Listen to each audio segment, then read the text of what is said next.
The Gloster Gladiator was the RAF's last biplane fighter.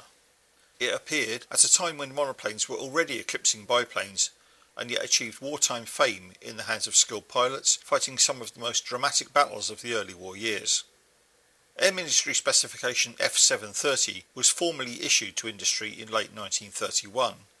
It called for a day and night interceptor with a maximum speed in excess of 250 miles an hour and a 4-gun armament. Gloster constructed a private venture prototype designated the SS.37 using a gauntlet fuselage, and it first flew in September 1934. The company proposed a production version with an enclosed cockpit and powered by a Mercury 10 engine driving a fixed-pitch 2-bladed propeller. In July 1935, the name Gladiator was announced, and 203 of the new aircraft were ordered. No. 72 Squadron RAF took delivery of its first Gladiator Mark I in February 1937, and the first export contract was agreed with Latvia in May 1937. In 1938, the Gladiator Mark II was introduced, powered by a Mercury 8 engine driving a 3-bladed all-metal propeller. All Gladiator Mark Is were then retrofitted to this standard. In 1937, the Royal Navy showed interest in a shipboard version of the Gladiator II, and 38 RAF Gladiators were transferred to the Admiralty and designated Sea Gladiator. A further 60 specially built Sea Gladiators were also obtained, and first embarked on HMS Courageous with A01 Squadron in March 1939. When World War II started, only 4 RAF fighter squadrons were still equipped with the Gladiator, and 2 of them were sent to France with the BEF in November 1939. When the Germans attacked in May 1940, the Gladiators suffered heavy losses to the Luftwaffe's faster and more modern monoplane fighters, and had to be withdrawn to southern England. When Italy entered the war in June 1940, the Gladiator proved to be a fairly even match for the Fiat CR-42, and was successful in helping repel the Italian invasion of Egypt and defeat Italian forces in East Africa.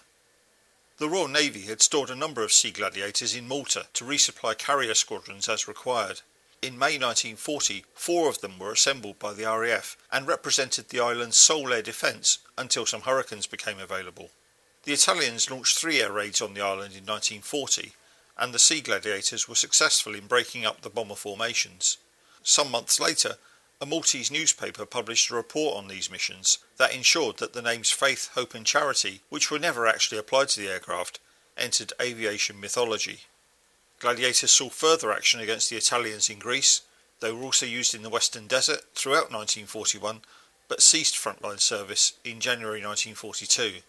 The type continued to operate with meteorological flights until January 1945.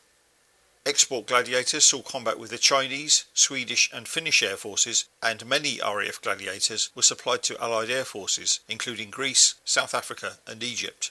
The Egyptian aircraft remained airworthy until shortly after the end of the war, while Portugal retained its Gladiators for advanced pilot training until 1953 before scrapping them.